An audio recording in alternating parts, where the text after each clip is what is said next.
ಎಲ್ಲರಿಗೂ ನಮಸ್ಕಾರ. Welcome to learn BCA Kannada YouTube channel. ಈಗ ನಾವು ಕಂಪ್ಯೂಟರ್ ಪರ್ಫಾರ್ಮ್ ಮಾಡೋ 5 ಬೇಸಿಕ್ ಆಪರೇಷನ್ಸ್ ಯಾವುದು ಅಂತ ನೋಡೋಣ.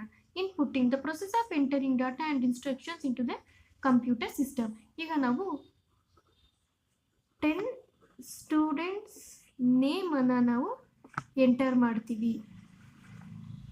ಆ್ಯಂಡ್ ಏನಂತ ಇನ್ಸ್ಟ್ರಕ್ಟ್ ಮಾಡ್ತೀವಪ್ಪ ಅಂದರೆ arrange in alphabetical order.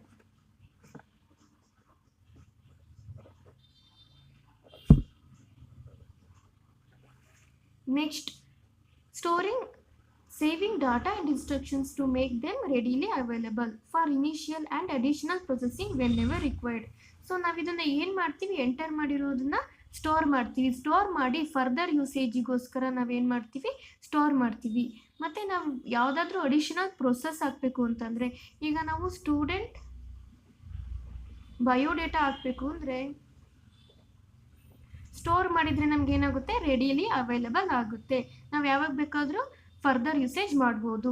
Next is processing, performing arithmetic operations, addition, subtraction, multiplication, division etcetera, or logical operations, comparisons like equals to, less than or equals to, greater than or equals to etcetera. ನಾವು ಯಾವುದಾದ್ರೂ data ಈಗ 10, 20 ಅಂತ ಏನಾದರೂ enter ಮಾಡಿದರೆ ನಾವು arithmetic operations plus, minus, into, divided by, ಈ ರೀತಿ modulus ಆಗಿರ್ಬೋದು, ಡಿವೈಡೆಡ್ ಬೈ ಆಗಿರ್ಬೋದು, ಈ ರೀತಿಯಾಗಿ ಆಪರೇಷನ್ಸನ್ನು ನಾವು ಪರ್ಫಾರ್ಮ್ ಮಾಡ್ಬೋದು. Next logical operations, lesser than, A less than B, A greater than B, A less than or equals to, greater than or equals to, ಈ ಥರ ಲಾಜಿಕಲ್ ಆಪರೇಷನ್ಸನ್ನು ನಾವು ಪರ್ಫಾರ್ಮ್ ಮಾಡ್ಬೋದು. This is the processing data. Next operation is outputting, the process of producing useful information or result for the user such as a printed report or visual display. ನಾವು ಕಂಪ್ಯೂಟರ್ಗೆ ಯಾವುದನ್ನು ಟಾಸ್ಕನ್ನು perform ಮಾಡೋದಕ್ಕೆ instruct ಮಾಡಿರ್ತೀವೋ ಅದ್ರ ಪ್ರಕಾರ perform ಮಾಡಿ ಔಟ್ಪುಟ್ಟನ್ನು ಸ್ಕ್ರೀನಲ್ಲಿ display ಮಾಡುತ್ತೆ. Next is controlling, directing the manner and sequence in which all the above operations are performed. So input,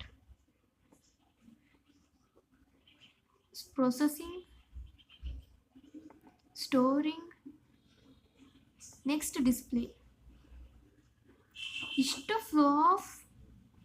ಇಷ್ಟು ಫ್ಲೋನ ಏನು ಮಾಡುತ್ತೆ, CPU ಕಂಟ್ರೋಲ್ ಮಾಡುತ್ತೆ. Control unit that controls the flow of this execution process. Thank you, ಧನ್ಯವಾದಗಳು.